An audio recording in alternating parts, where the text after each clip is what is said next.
Hello friends, welcome to the YouTube channel study record. Friends, आज हम discuss करने वाले हैं इंडियन पॉलिटी, जिसमें हम आज टॉपिक कवर करेंगे रीऑर्गेनाइजेशन ऑफ स्टेट्स, राज्यों का पुनर्गठन।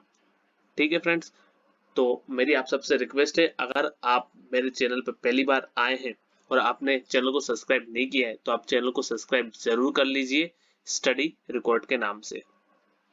ठीक है फ्रेंड्स, तो आज हम स्टार्ट करने वाले हैं इंडियन पॉलिटी का चैप्टर 1, रीऑर्गेनाइजेशन ऑफ स्टेट्स, राज्यों का पुनर्गठन। तो चलिए फ्रेंड्स, हम बिना टाइम वेस्ट किए हमारे चैप्टर को स्टार्ट करते हैं। हमारे टॉपिक का नाम है रीऑर्गेनाइजेशन ऑफ स्टेट्स। इसमें हम देखेंगे राज्यों का पुनर्गठन। तो 1947 से लेकर के 1950 तक 1947 से लेकर के 1950 तक जो इंडिया का मैप था उसकी स्थिति क्या थी वो हम जानेंगे। उसके बाद 1956 में फिर से वो रीऑर्गेनाइज्ड हुआ, उसके बारे में हम डिस्कस करेंगे। और वर्तमान में क्या है उस पर हम डिस्कस करेंगे। तो सबसे पहले हम मैप देख लेते हैं।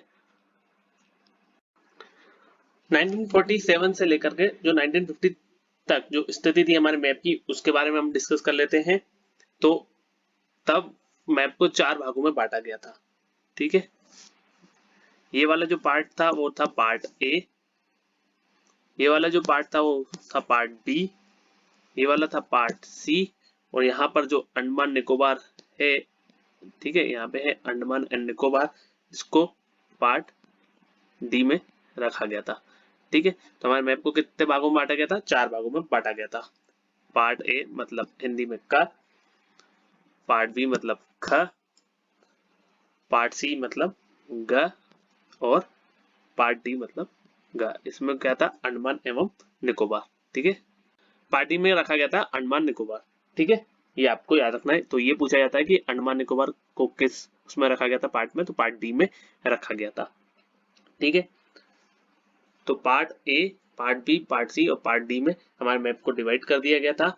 लेकिन ये भाषा के आधार पर नहीं किया गया था, ना ही प्रशासनिक आधार पर किया गया था। बस जब 1947 में हमें आजादी मिली थी उसके बाद ऐसे मैप को डिवाइड कर दिया गया था।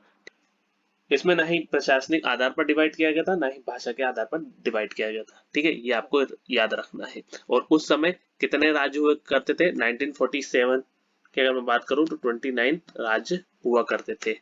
ठीक है, 29 में से पार्ट ए में कितने थे? तो 9 राज्य शामिल थे। पार्ट बी में कितने थे? तो पार्ट बी में भी 9 राज्य शामिल थे। पार्ट सी में कितने थे? तो पार्ट सी में 10 राज्य शामिल थे और एक अंडमान निकोबार। ठीक है, तो होगा ना टोटल 9, 9, 10 और 1, टोटल कितने हो गए? 29। ठीक है, तो part A, part B, part C और पार्ट डी में डिवाइड कर दिया गया था हमारा मैप। और सबसे बड़ी समस्या ये थी कि पंजाब तो यहाँ आता है, लेकिन पंजाब को इन्होंने डाल दिया था पार्ट ए में। पंजाब को कहाँ डाल दिया था इन्होंने? पार्ट ए में डाल दिया गया था।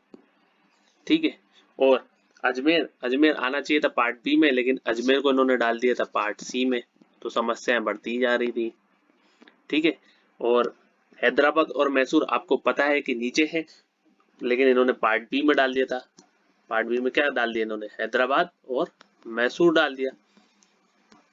तो समस्याएं धीरे धीरे और बढ़ती जा रही थी। ठीक है, तो इससे पता चलता है कि कोई भी आधार इन्होंने डिसाइड नहीं किया था। ठीक है, तो चलिए अब हम आगे डिस्कस करते हैं कि राज्यों के जो पुनर्गठन किया गया था उससे जो संबंधित आयोग बनाए गए थे उस पर हम अब चर्चा कर लेते हैं।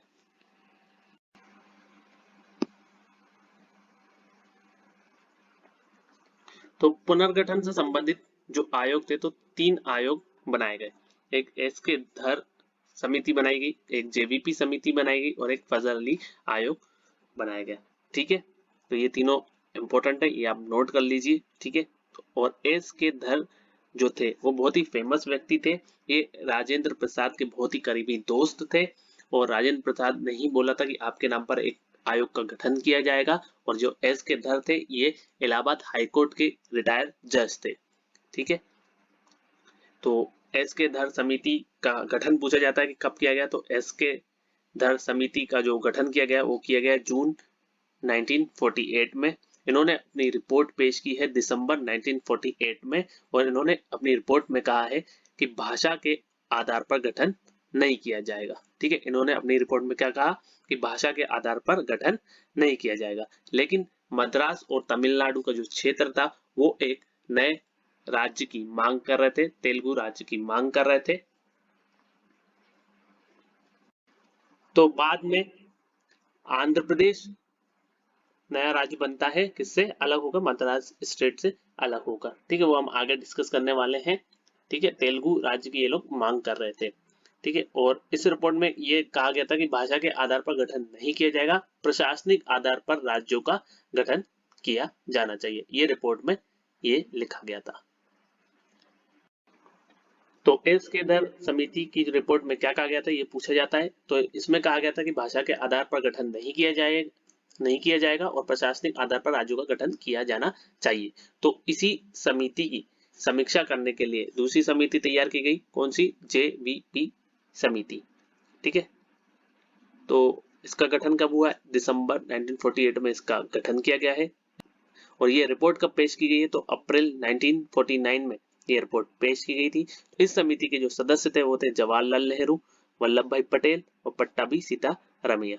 इन्हीं के नाम पर जेवीपी समिति का नाम रखा गया है। ठीक है, और इस रिपोर्ट में क्या कहा गया है, इस रिपोर्ट में ये कहा गया है कि भाषा के आधार पर गठन नहीं किया जाएगा और प्रशासनिक आधार पर राज्यों का गठन किया जाना चाहिए। तो इन्होंने भी वही कहा जो एस्केदर समिति ने कहा था।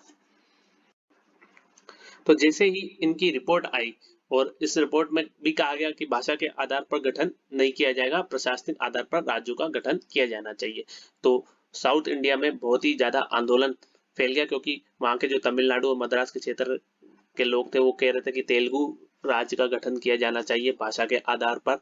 तो वहां के एक व्यक्ति थे आंध्र प्रदेश के पोटी श्री रामुलु। ठीक है, उन्होंने क्या किया, उन्होंने भूख हड़ताल कर दी। कितने दिनों की, 56 डेज की। कितने दिनों की, 56 दिनों की उन्होंने भूख हड़ताल कर दी। कब से शुरू की थी, तो 19 अक्टूबर 1952 से शुरू की थी और कब तक की, 15 दिसंबर 1952 तक की। तो 56 डेज तक उन्होंने भूख हड़ताल कर दी। उसके बाद उनकी मृत्यु हो गई। तो फिर हमारी सरकार को झुकना पड़ा। पहले तो उन्होंने कहा था कि भाषा के आधार पर राज्यों का गठन नहीं किया जाएगा, लेकिन पोटी श्री रामुलु की मृत्यु के बाद हमारी सरकार को झुकना पड़ा। और तो जवाहरलाल नेहरू ने ये घोषणा कर दी कि भाषा के आधार पर जो पहला राज्य बनाया जाएगा वो आंध्र प्रदेश बनाया जाएगा। कब, 1 अक्टूबर 1953 को। तो ये आपको डेट याद रखनी है कि 1 अक्टूबर 1953 को भाषा के आधार पर जो पहला राज्य बनाया गया वो कौन सा था, तो वो आंध्र प्रदेश था। तो ये इंपॉर्टेंट पॉइंट है, ये आपको याद रखना है, स्टार मार्क कर लीजिए। ठीक है, ये पूछा जाता है एग्जाम में। इसके बाद नेक्स्ट आयोग बनाया गया फजल अली आयोग, जो कि बहुत ही इंपॉर्टेंट है, एग्जाम में बहुत बार पूछा गया। और फजल अली आयोग को ही राज्य पुनर्गठन आयोग के नाम से जाना जाता है। तो ये आप नोट डाउन कर लीजिए, बहुत ही इंपॉर्टेंट पॉइंट है कि फजल अली आयोग को राज्य पुनर्गठन आयोग के नाम से जाना जाता है। और इसका गठन या नियुक्ति, गठन भी पूछा जा सकता है या नियुक्ति भी पूछा जा सकती है। तो इसकी नियुक्ति कब हुई है, तो 1953 में इसकी नियुक्ति की गई है या गठन किया गया है। और इन्होंने अपनी रिपोर्ट कब पेश की है, तो 1955 में इन्होंने अपनी रिपोर्ट पेश की थी। और ये लागू कब हुआ है, तो 1 नवंबर 1956 को ये लागू हुआ है। ठीक है, और इस कमेटी के जो सदस्य थे, 3 सदस्य थे, एक थे फजल अली, एक थे के.एम. पाणिक्कर और एक थे हृदयनाथ कुंजरू। ठीक है, और इसमें अध्यक्ष कौन थे, तो अध्यक्ष थे फजल अली। ठीक, एग्जाम में ये पूछा जाएगा, तो ये क्वेश्चन पूछा जाएगा कि इनमें से सदस्य कौन सा नहीं था। ठीक है, तो ये तीनों नाम आपको याद रखने हैं, ये तीनों नाम बहुत ही इंपॉर्टेंट है, मैं स्टार मार्क कर दे रहा हूँ, ये आपको याद रखना है। एक बार रिपीट करता हूँ मैं नाम, फजल अली, के.एम. पाणिक्कर और हृदयनाथ कुंजरू। और इन्होंने अपनी रिपोर्ट में क्या कहा, इन्होंने अपनी रिपोर्ट में कहा कि जो राज्यों का गठन किया जाएगा वो भाषा के आधार पर बनाए जाएंगे, सांस्कृतिक आधार पर बनाए जाएंगे और प्रशासनिक आधार पर बनाए जाएंगे। ठीक है, तो ये तीनों थे उसमें। तो ये आपको तीनों चीजें याद रखना है कि भाषा के आधार पर बनाए जाए राज्य, सांस्कृतिक आधार पर बनाए जाए और प्रशासनिक आधार पर बनाए जाएंगे। ठीक है, और इसी के आधार पर जो फजल अली कमेटी थी, इसी के आधार पर 14 राज्य एवं 6 केंद्र शासित प्रदेश बनाए गए। ठीक है, कितने, 14 राज्य और 6 केंद्र शासित प्रदेश बनाए गए। अब हम वो डिस्कस करते हैं कि वो 14 राज्य कौन कौन से थे और 6 केंद्र शासित प्रदेश कौन कौन से थे। ठीक है, अब 14 राज्य कौन कौन से थे और 6 केंद्र शासित प्रदेश कौन कौन से थे वो हम डिस्कस कर लेते हैं। ठीक है, तो ये एग्जाम में पूछा गया था कि 14 राज्य में से वो कौन सा राज्य नहीं है जो 1956 में जिसका गठन किया गया था। तो आपको 14 राज्य पता होने चाहिए कि कौन कौन से हैं, तभी आप उनको आंसर को मार्क कर पाएंगे राइट। ठीक है, तो ए से आपको 2 याद रखने हैं, आंध्र प्रदेश और असम। ए से आपको कितने याद रखने हैं? 2 याद रखने, आंध्र प्रदेश और असम। ठीक है, बी से आपको कितने याद रखने? तो बी से आपको 3 याद रखने, बिहार, बंगाल और बॉम्बे। क्या याद रखना है? बिहार, बंगाल और बॉम्बे। और जो महाराष्ट्र और गुजरात था वो दोनों पहले एक ही थे, बॉम्बे। ये आपको याद रखना है। ठीक, और एम से कितने हैं? 3 है। तो एम से कौन कौन से हैं? मध्य प्रदेश, मैसूर और मद्रास। क्या है? मध्य प्रदेश, मैसूर और मद्रास। और यू से आपको कितने याद रखने? 2 नाम याद रखने, उत्तर प्रदेश और उड़ीसा। क्या याद रखने? दो, यू से 2 याद रखने, उत्तर प्रदेश और उड़ीसा। ठीक है, उसके बाद आपको 4 राज्य याद रखने। मैं यहाँ आपको बता देता हूँ 4 राज्य कौन कौन से होंगे, मैं मार्क कर दे रहा हूँ। जो तो 4 राज्य आपको याद रखने, ऊपर कौन सा है? जम्मू कश्मीर है। ठीक है, उसके बाद है पंजाब। कहाँ पर है? पंजाब यहाँ पर है। ठीक है, पंजाब याद रखना है आपको। उसके बाद राजस्थान।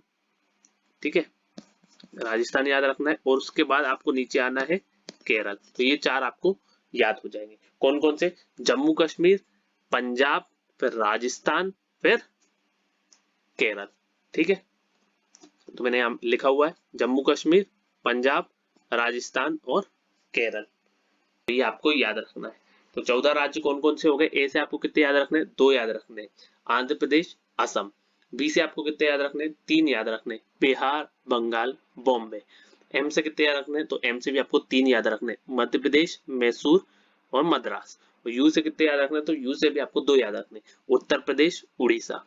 और 4 कौन कौन से याद रखने आपको? ऊपर से आइए मैप में, जम्मू कश्मीर, पंजाब, फिर राजस्थान और फिर सबसे नीचे केरल। तो ये 4 आपको याद रखने। तो आई होप आपको 14 राज्य याद हो गए होंगे।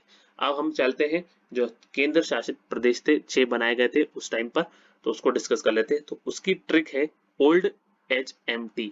क्या याद रखना है आपको? Old HMT, old HMT। ठीक है, ओ से अंडमान एंड निकोबार। ठीक है, एल से लक्षद्वीप, डी से दिल्ली, एच से हिमाचल प्रदेश, एम से मणिपुर और टी से त्रिपुरा। ठीक है, एक बार रिपीट कर देता हूँ। ट्रिक क्या याद रखनी है आपको? Old HMT। ओल्ड मतलब ओ मतलब अंडमान निकोबार, एल मतलब Lakshadweep, D for Delhi, H से हिमाचल प्रदेश, एम से मणिपुर और टी से त्रिपुरा। तो ये आपके 14 राज्य और 6 केंद्र शासित प्रदेश जो थे 1956 में जिसका गठन किया गया था। तो ये आपको याद रखना है। ठीक है, आई होप आपको इतना याद हो गया होगा। चलिए अब हम आगे के डिस्कस करते हैं। अब हम बात करते हैं 1960 की। तो 1960 में गुजरात राज्य का गठन किया गया। ठीक है, तो गुजरात किससे अलग हुआ है? तो ये पहले बंबई में शामिल था। बंबई में कौन कौन शामिल थे? गुजरात और महाराष्ट्र दोनों थे। तो ये जब अलग हुए तो एक गुजराती राज्य बना और एक मराठी राज्य बना। तो जो गुजराती राज्य बना वो गुजरात और जो मराठी राज्य बना वो महाराष्ट्र। ठीक है, तो जो गुजरात है और महाराष्ट्र है वो 1 मई को ही अपना स्थापना दिवस मनाते हैं, मजदूर दिवस के दिन। ये आप सभी को पता होगा। ठीक है, तो 1960 में गुजरात का गठन किया गया। उसके बाद आते हैं हम 1963 में। कब आते हैं? 1963 में आते हैं। ठीक है, तो 1963 में नागालैंड का गठन किया गया था। नागालैंड किससे अलग हुआ? तो ये असम राज्य से अलग हुआ है। उसके बाद 1966 में आते हैं। 1966 में हरियाणा राज्य का गठन किया गया। हरियाणा किससे अलग हुआ? पंजाब से अलग हुआ। तो इन तीनों को याद रखने की एक ट्रिक है जो मैंने यहाँ मेंशन की हुई है। गुना से आपको याद रखना है, गुना। गुना से याद रखना है गुजरात, नागालैंड और हरियाणा। ठीक है, गुजरात कब? 1960, नागालैंड 1963 और हरियाणा 1966 में। आई होप आपको इतना याद हो गया होगा। एक बार मैं रिपीट करता हूँ। 1960 में गुजरात राज्य बनाया गया। 1963 में नागालैंड राज्य का गठन किया गया। 1963 में नागालैंड राज्य का गठन किया गया और 1966 में हरियाणा राज्य का गठन किया गया। आई होप आपको इतना क्लियर हो गया होगा। आगे हम देखते हैं। अब हम चलते हैं 1971 में। कब चलते हैं हम? 1971 पर चलते हैं। 1971 में हिमाचल प्रदेश राज्य का गठन किया गया। पहले ये यूटी था, यूटी से ये राज्य बनाया गया। मैंने यहाँ मेंशन किया है, ओल्ड एचएमटी हमने पढ़ा था तो एच जो हमने मेंशन किया था, तो एच किस में था? हिमाचल प्रदेश क्या था? पहले यूनियन टेरिटरी था। यूनियन टेरिटरी यूटी से ये राज्य बनाया गया। कब? 1971 में। ये क्वेश्चन पूछा जाता है, बहुत ही इंपॉर्टेंट है, ये आपको याद रखना है। ठीक, अब हम बात करते हैं 1972 की। तो 1972 में आपको एक ट्रिक याद रखनी है, मेघ मंत्र। क्या याद रखना है? मेघ मंत्र याद रखना है। मेघ से मेघालय, एम से मणिपुर और त्र से त्रिपुरा। तो मेघालय, मणिपुर और त्रिपुरा 3 राज्यों का गठन किया गया था। कब किया गया था? ये 1972 में किया गया था। ठीक है, ये आपको याद रखना है। तो जो मेघालय था वो किससे अलग हुआ है? तो मेघालय असम से अलग हुआ था। और मणिपुर और त्रिपुरा मैंने आपको बताया है, ये एम और टी, मणिपुर और त्रिपुरा पहले क्या थे? तो यूनियन टेरिटरी थे, केंद्र शासित प्रदेश थे। तो वो केंद्र शासित प्रदेश से राज्य बनाए गए। ठीक है, तो ये आपको याद रखना है। तो 1972 में आपको मेघ मंत्र ट्रिक याद रखना है। मेघ से मेघालय, म से मणिपुर, त्र से त्रिपुरा। ठीक है, ये आपको याद रखना है। अब हम आगे चलते हैं 1975 की ओर। 1975 में सिक्किम राज्य का गठन किया गया। ठीक है, तो इसमें 2 अमेंडमेंट आपको याद रखना है। एक 35 अमेंडमेंट पूछा जाता है और एक 36 अमेंडमेंट पूछा जाता है। तो 35 अमेंडमेंट में जो सिक्किम था वो असम का सह राज्य बनाया गया और 36 अमेंडमेंट में सिक्किम को पूर्ण राज्य का दर्जा दिया गया। ठीक है, तो पूर्ण राज्य का दर्जा कौन से अमेंडमेंट में दिया गया? तो ये पूछा जाता है, तो आपको आंसर करना है 36 अमेंडमेंट। और ये पूछा जाएगा कि सिक्किम को असम का सह राज्य कौन से अमेंडमेंट में बनाया गया था? तो 35 अमेंडमेंट आपको आंसर करना है। ठीक है, उसके बाद हम आते हैं 1987 में। 1987 में आपको याद रखना है कि 1987 में बहुत ही ज्यादा गर्मी पड़ी। क्या पड़ी? गर्मी पड़ी। तो जी फॉर गोवा। ठीक है, AR मतलब अरुणाचल प्रदेश और MI मतलब मिजोरम। 3 राज्यों का 1987 में गठन किया गया। तो गोवा आपको याद रखना है, अरुणाचल प्रदेश याद रखना है और मिजोरम आपको याद रखना है। तो गोवा आप सभी को पता है कि पहले केंद्र शासित प्रदेश था और अब इसको पूर्ण राज्य का दर्जा दिया गया। ठीक है, तो केंद्र शासित प्रदेश के बारे में हम आज ही डिस्कस करेंगे, थोड़ी देर में आगे। ठीक है, केंद्र शासित प्रदेश का कब कब गठन हुआ है वो भी हम आगे डिस्कस करेंगे। ठीक है, तो आपको ये याद रखना है कि गोवा केंद्र शासित प्रदेश था पहले, अब 1987 में पूर्ण राज्य का दर्जा दिया गया उसको। ठीक है, उसके बाद अरुणाचल प्रदेश और मिजोरम, अरुणाचल प्रदेश और मिजोरम दोनों असम से अलग होकर बने। ठीक, तो ये दोनों असम से अलग हुए हैं। तो 1987 में 3 राज्यों का गठन किया गया, गोवा, अरुणाचल प्रदेश और मिजोरम। आई होप आपको इतना क्लियर हो गया होगा। अब हम बात करते हैं सन 2000 की। 2000 में आपको ट्रिक याद रखनी है, 2000 का नोट आया था। ठीक, 2000 का नोट आया था, वो मार्केट पर उतरा, लोगों ने उसको छत पर फेंका और उसके बाद गाड़ियों में फेंका। ये आपको ट्रिक याद रखनी है। तो 2000 का नोट आया, वो मार्केट पर उतरा, छत पर फेंका लोगों ने उसको और झाड़ियों में फेंका। उत्तरा से आपको याद रखना है उत्तरांचल मतलब उत्तराखंड, और छत पर से याद रखना है छत्तीसगढ़, और झाड़ियों से याद रखना है झारखंड। तो ये 3 राज्य आपको याद रखने हैं। इन 3 राज्यों का गठन कब किया गया है? तो उत्तरांचल, छत्तीसगढ़ और झारखंड तीनों का 2000 में, आपको याद रखना है। नेक्स्ट अब हम बात करते हैं 2 जून 2014 की। तो 2 जून 2014 को एक समिति बनाई गई, श्री कृष्ण समिति बनाई गई, और इसी समिति के आधार पर तेलंगाना राज्य की स्थापना की गई। और तेलंगाना राज्य किससे अलग होकर बना? तो आंध्र प्रदेश राज्य से अलग होकर बना है, ये आप सभी जानते हैं। तो समिति का नाम पूछ लिया जाता है तो श्री कृष्ण समिति। ठीक है, ये आपको याद रखना है। और वर्तमान की मैं बात करूं तो वर्तमान में 28 राज्य है और 8 केंद्र शासित प्रदेश है। तो आई होप जो मैंने अभी तक आपको डिस्कस किया वो आपको याद हो गया होगा साथ ही साथ में। ठीक है, एक बार और आप वीडियो देख लेना, आपको ये बहुत ही अच्छे से याद हो जाएगा। अब हम डिस्कस करते हैं जो 8 केंद्र शासित प्रदेश है उनकी स्थापना कब की गई है, ठीक, वो हम डिस्कस कर लेते हैं। तो अब हम डिस्कस करते हैं केंद्र शासित प्रदेश। तो वर्तमान में कितने केंद्र शासित प्रदेश हैं ये आप सभी जानते हैं, 8 है। 8 है। तो मैंने आपको बताया 1956 में, तो 1956 में ओल्ड से आपको याद रखना है अंडमान निकोबार, एल से लक्षद्वीप और डी से दिल्ली। ये मैं आपको पीछे बता चुका हूँ 1956 में। और 1961 में दादर व नागर हवेली, दमन दीव, गोवा और पांडिचेरी, इनकी स्थापना की गई थी। ये 1956 में अंडमान निकोबार, लक्षद्वीप और दिल्ली की 1961 में दादर व नागर हवेली, दमन व द्वीप, गोवा और पौंडीचेरी की स्थापना की गई थी। ठीक, और 1966 में चंडीगढ़ की स्थापना की गई। ठीक, केंद्र शासित प्रदेश है चंडीगढ़, उसकी स्थापना की गई। के बाद आ जाते हैं 31 अक्टूबर 2019। 31 अक्टूबर 2019 को जम्मू कश्मीर और लद्दाख को यूनियन टेरिटरी बना दिया गया। ये आप सभी जानते हैं। ठीक है, यूटी बना दिया गया है, केंद्र शासित प्रदेश बना दिया गया है। ठीक है, हम आते हैं 26 जनवरी 2020। 26 जनवरी 2020 को दमन व दीव और दादर नागर हवेली को मर्ज कर दिया गया। किसको मर्ज कर दिया गया? दमन द्वीप व दादर व नागर हवेली को मर्ज कर दिया गया। तो अभी कितने हैं वो मैं आपको नोट डाउन करा देता हूँ। टोटल अभी कितने हैं? 8 हैं। आपको याद रखना है कौन कौन से हैं अभी केंद्र शासित प्रदेश। तो अंडमान निकोबार, लक्षद्वीप, दिल्ली, दादर व नागर हवेली और दमन द्वीप को मिलाकर यूनियन टेरिटरी बना दी गया। तो 4 ये हो गई, 5वीं हो गई पौंडीचेरी, 6वीं हो गई चंडीगढ़, 7वीं हो गई जम्मू एंड कश्मीर और 8वीं हो गई लद्दाख। तो अभी कितने केंद्र शासित प्रदेश हैं? तो अभी है हमारे 8। कौन कौन से? अंडमान निकोबार, लक्षद्वीप, दिल्ली, दादर व नागर हवेली, दमन व द्वीप मर्ज कर दिया है तो ये एक ही है, पांडिचेरी, चंडीगढ़, जम्मू एंड कश्मीर और लद्दाख। ये मैंने आपको 8 बता दिए जो कि केंद्र शासित प्रदेश हैं।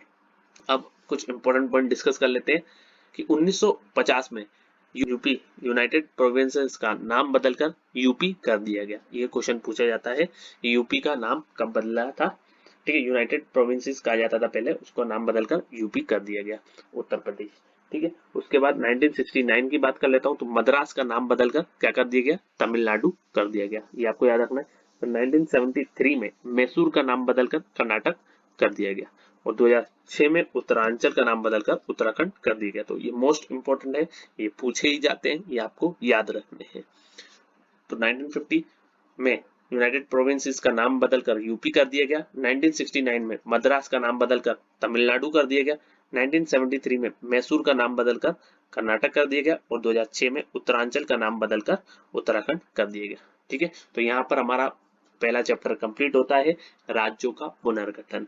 ठीक है, आई होप आप सभी को ये सेशन पसंद आया होगा। अगर फ्रेंड्स आपको ये सेशन पसंद आया तो कमेंट बॉक्स में कमेंट करके मेरे को जरूर बताएं कि आपको ये सेशन कैसा लगा।